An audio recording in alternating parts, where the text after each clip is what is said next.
Түүхүүд.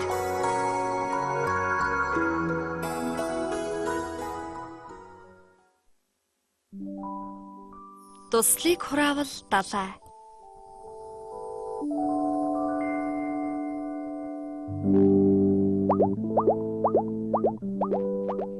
Тэрээр өглөө болгон харилцуур аван дугаараа цуглуулан тусгай дугаар руу залгана. Өглөө бүр утсаар дуудлага хийж хөрштөө туслах аянд нэгддэг тэр нэгэн хүн бол Ким Гинжэ багш.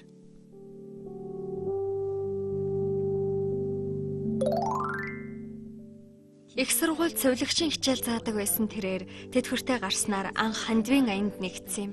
Тэтгэврт гарснаар зав чөлөө ихтэй болж хийх ажилгүй уйдад суусан нэгэн өдөр зурагтаар хандив цуглуулах хөдөлгөөний талаар нэвтрүүлэг үзжээ. Та бүхэн ганцхан удаа залгавал өлсөж ядарсан хөрштөө итгэл найдвар хайрлана. Энэ бол буйны байгууллагад очих эсвэл банкнд өөрийн биеэр очилгүйгээр ядууст тусалж болох хялбар боломж. Ким багш тэр даруй тусгай дугаар руу залгав. Тэрээр энэ ажлыг өдөр алгасалгүй хийдэг болжээ. Заримдаа буйны байгууллагад 2000, 3000 вон хандвилдаг боловч баяр наадам болон өөрийнхөө төрсөн өдрөөр жирийн өдрүүдээс ч олон удаа тусгай дугаар руу залгадаг байв. Хүмүүст туслахыг хүсдэгч, цаг зав гардгүй хэмээн хэлдэг хүмүүст Ким багш ингэж зөвлөдөг. Сэтгэл байвал бусдад ямар ч аргаар тусалж болно. Ганц удаагийн хоолны мөнгө ч өгсөн болно. Ганц тавг хоолны мөнгө хүртэл бусдад тусдсан болдог гэдгийг тэрээр сайн мэднэ. 3 удаа хооллох ёстой байсан бол 2 удаа хооллож үлдсэн мөнгөө буйны үлсэд хандвилдаг Ким багш. Мөнгөний хэмжээ чухал биш ээ. Өчүүхэн жижиг зүйлээрч хайрыг мэдрүүлэх боломжтой. Сургуульд ажилладаг байхдаа Ким багш үргэлж нийтийн тээврээр зорчдог байлаа.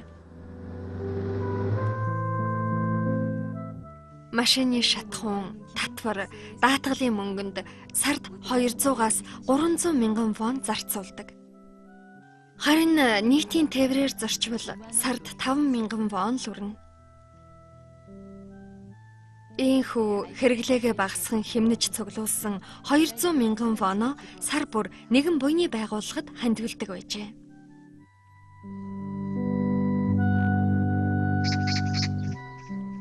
Хоол хүнс хомс цагт хаалгаа дэлгэн хөршүүдтэй хоол өгч тусалдаг байсан эцэг эхээсээ тэрээр бусдыг хайрлах ухааныг сурч авсан юм. Эцэг эхийнх нь өгсөн хоолыг хараад хорвоог бүхэлд нь авчихсан мэт олзуурхан баярлдаг байсан хөршүүдийнхээ царайг мартаж чаддаггүй Ким Гинжэ багш. Хэрв би хоол идвэл миний хөрш ч бас хооллох ёстой. Эмнэлэгт эмчлүүлвэл хөрш минь ч ялгаагүй эмчлүүлэх ёстой. Бүхнийг хамтдаа хийхдээ амьдралын жинхэнэ аз жаргал оршдог юм. Туслыг хураавал далай. Тусал туслаар хураавал эцэст нь далай болон хувирна. Ким багш энэ үгийг үргэлж сэтгэлдээ тээж авдаг. Бага мөнгийг цуглуулсаар байвал ангаж цангасан хүмүүст өгөх аршаан болон хувирдаг гэдгийг ухаарсан Ким багш.